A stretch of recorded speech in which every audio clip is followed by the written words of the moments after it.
Dobar dan, ja sam Delijan i evo već jedno 3 godine koristim Humminbird Helix uređaj. Prvo sam koristio 7, sad koristim 9 i u ovoj kratkoj prezentaciji ću vam pokazati koje su prednosti i kako je najbolje namjestiti side imaging funkciju koja je po meni jedna od najbitnijih stvari i najkorisnijih stvari u ovom uređaju.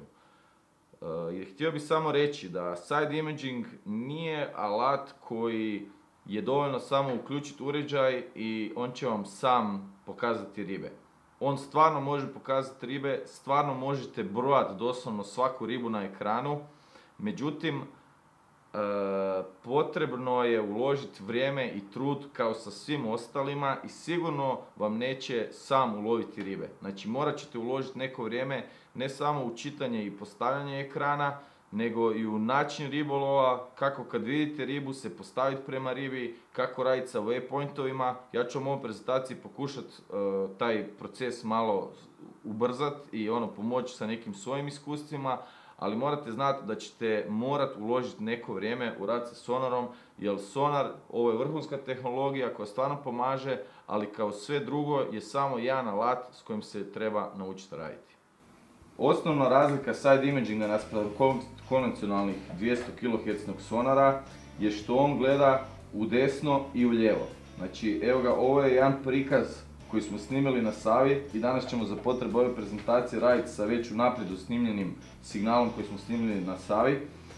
Znači, sonda se nalazi ovdje i desna strana signala, znači prvo je ovo stupac vode, znači što je voda dublja, to je ovaj stupac veći, što je plićaj manji i onda počinje tu signal koji nam pokazuje, znači dno ispod nas, na desnu stranu i na lijevu. Side imaging od Helixa ima prednost da se može range ili udaljenost, znači micati ovisno o potrebi. Znači ovdje piše 30 metara desno, znači u meniju možemo ići na side imaging domet koji može ići skroz do 180 metara. Za neki moj ribolov čini mi se da je range, to jest domet od 1.25 do 35 metara idealan.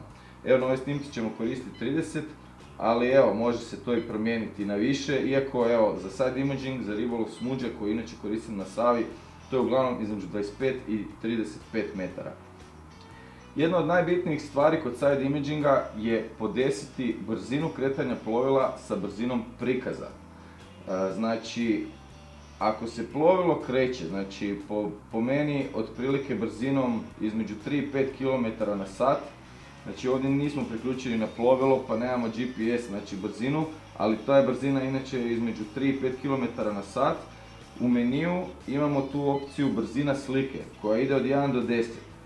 I po meni uvijek treba brzina slike biti nešto manja od prave brzine kretanja. Znači ako je brzina 3 do 5 km na sat, recimo brzina 3 ili 2 bi bila idealna. Znači to vam je krucijalna stvar, znači to je kao kad se radi recimo fotokopirni aparat kad prelazi preko papira koji kopira. Znači ako se prebrzo pređe, ta slova će biti distorzirana i obrnuto, ako se presporo kreće, bit će istegnuta. Ista stvar je i sa side imagingom. Znači ključno je da bi se dobila što realnija i što bolji prikaz uskladiti znači brzinu slike sa brzinom plovila i to na način da je brzina slike nešto niža od brzine plovila. Po meni idealno je bilo između 3 i 6 km na sat, sa brzinom slike recimo ako se ide 3,5 km na sat, brzina je recimo 2. Evo, to je bitno. Druga stvar koja je bitna je osjetljivost. Znači u meniju, evo ga, ovo je down imaging, ok, tu imamo još par funkcija, ali evo u side imagingu, znači osjetljivost je opcija. Evo mi ćemo sad ovdje zaustaviti, jer evo ovdje već se vide neke ribe na prikazu sa lijeve strane. Znači osjetljivost u biti određuje koliko jak signal ćemo primati nazad u sondu. Znači što više pojačavamo osjetljivost, ekran će biti naravno sve svjetliji.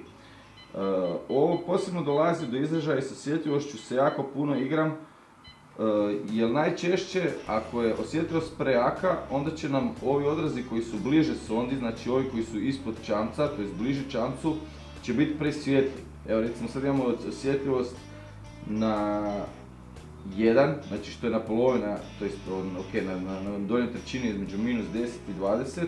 I sad je prikaz relativno uredan, znači vidi se gotovo svi detalji, s time da se ovdje lijevo se vidite ribe, znači ove crtice su ribe, jer svaki jači odraz na side imagingu je svjetliji signal. Znači ribe, znači evo ovo je recimo jedan panj, znači to je sve svjetlije nego mekano dno. Znači vidite ovo je mekano dno i pad prema niže, ono je tamnije. I sad recimo ako nas zanima neki detalj koji je udaljeniji od sonde, to jest od sredine, osjetljivost povećavamo. Evo recimo pogledajte sad kako će detalje oko ovih riba biti sve čistiji. Evo recimo tu se točno vidi, znači savske dine, svi koji su lovili na Savi znaju kako izgledaju te dine, znači ovaj prikaz je full realan, znači te dine stvarno izgledaju kako oni izgledaju.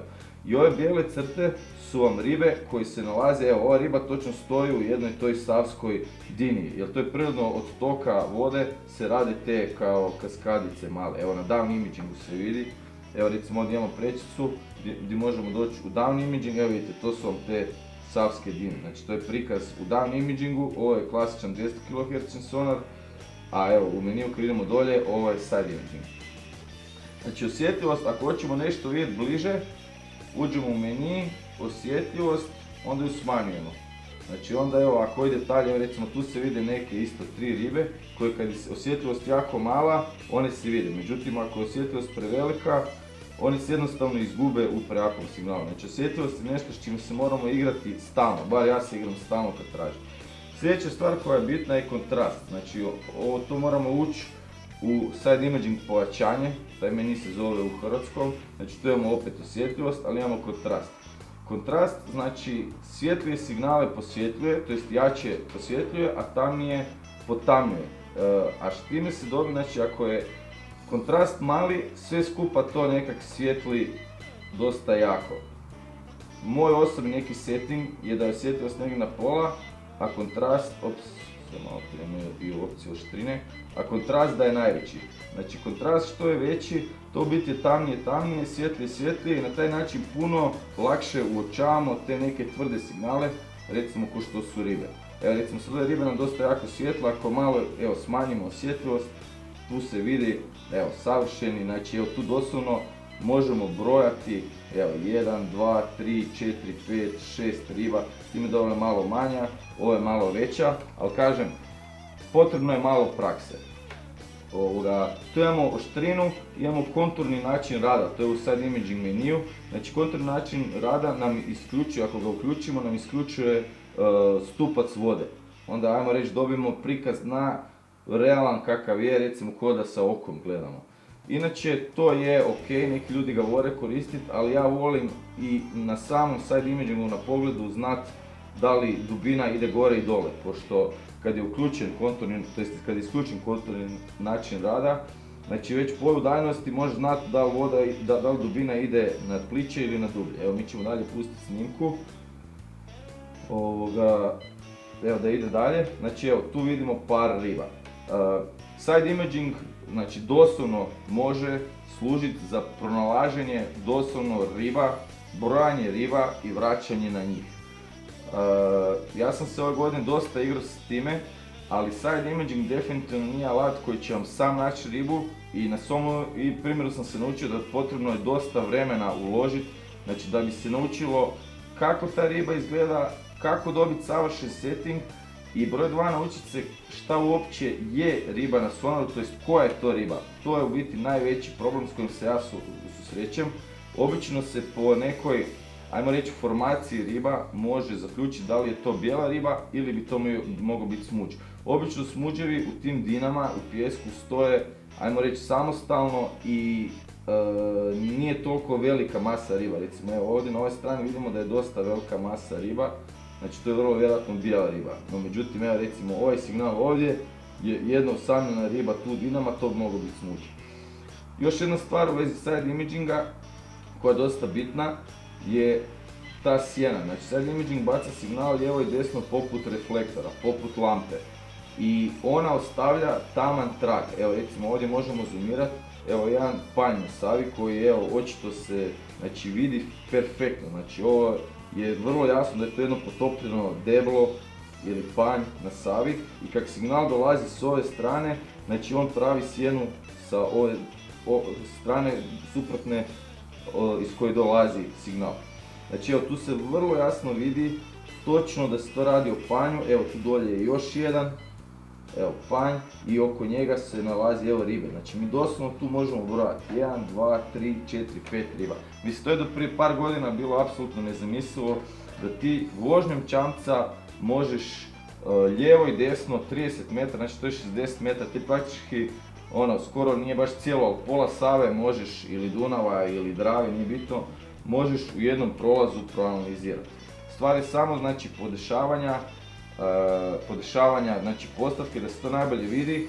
Znači prvi savjet vam je, evo ovdje se recimo, s vremenom se malo i to čitanje tog side imaginga malo postaneš bolji. Recimo evo tu se nalazimo jedno 15-20 metara od lijeve obale, znači tu se vozimo bliže lijevoj obali i evo tu se točno vidi kako ova obala naglo pada i onda tu je dno, ajmo reći ravnije, tu se vide dine i na ovoj strani, znači tu je dno prilično ravnomjerno, ali se vidi evo da obala recimo relativno naglo pada i onda dalje je ravno. Znači ovdje se vidi da je ovdje nanos nekog kamenja ili nekog tvrđeg dna, možda glina, na koji se evo zakačila strujom evo ovaj panj. Evo, znači takve stvari se u jednom prolazu sa side imagingom mogu otkriti o podvodnom, znači poziciji na kojoj se vozimo. Evo pustit ćemo signal da ide dalje, znači vidi se da uz obalu uglavnom te ribe se nalaze, ali evo, inače najljepša je situacija kad se recimo, ne znam jesi ćemo u ovom prikazu naletiti na to, kad se recimo u dini vidi smuđ ili dva, ali već i dovoljno znati, evo recimo da uz ovu obalu, znači tu se vidi signali, znači nešto od ovog može biti koji kamen, ali to je uglavnom bijela riba. Znači već je dosta bitno da znaš da uz neku obalu ima bijele ribe ili ovako, znači riba različitih veličina, znači tu bi moglo biti smuđa. Evo nadam se da u ovoj kratkoj prezentaciji, znači u meniju kad se uđe, znači imamo osjetljivost, pojačanje, to je ovaj dodatni domet. Imamo znači side imaging strana, znači mi se možemo u side imagingu, znači ovdje imamo prikaz obje strane, a možemo da bolje iskoristimo ekran gledati samo lijevu stranu. Evo recimo sad nam znači preko cijelog 9 inča samo lijeva strana ili obrnuto može biti samo desna. Znači s ovim dobijemo da recimo imamo veću iskoristivost ekrana, znači da detaljnije možemo proučavati. Evo recimo tu je neka riba, vrlo vjerojatno, evo tu je jedna riba na koju možemo zoomirati. Isto tako možemo u meniju osjetljivost malo povećati da nam ta riba bolje ispadne van, znači tu se točno vidi bijela neka riba. Gdje se onda može lupiti waypoint, ući u meni recimo waypointova, znači to je sa desne strane 21, evo waypoint, tu smo označili znači tu ribu. Još jedna stvar bitna kod side imaginga, ali to vam ovdje ne mogu pokazati zato što nismo spojeni na sondu, je frekvencija. Znači side imaging Helix u Gen 2 generaciji ima 3 prikaza, mislim 3 različite frekvencije, znači ima 450, onu čirpu radi, znači ima od do 450, ima 800 i ima mega do 1200 MHz. 450 je najjača pošto je najmanja frekvencija, ona najdalje vidi i nju iskreno najčešće koristim, dok recimo 1200 MHz je najpreciznija, znači ona detalje jako dobro prikazuje. Evo recimo ovdje isto vidimo još jednu ribu koju evo kad se zoomira, znači to doslovno se može, evo, obično velim po poziciji, po samom signalu ribe se je teško otkriti o kojoj ribi riječ, ali više po načinu koji su postavljene, na taj način se može otkriti koja je riba. Eto. Tako da evo, side imaging je jedan vrlo moćan alat, znači ne samo za pronalaženje strukture, ko što se ovdje vidi, znači ovdje ove sudine stvarno ko prave, ali evo i doslovno, znači uz malo prakse može se vidjeti doslovno znači ribe, pojedinačne ribe, evo recimo kao tu u dinama i može se doslovno pronaći smuđ i baciti na ribu i evo uloviti ribu, znači to je moguće. Side imaging, isplati se uložiti u njega vrijeme, evo vi vidite ovo je prikaz stvarno ultra realističan, gotovo ko slika.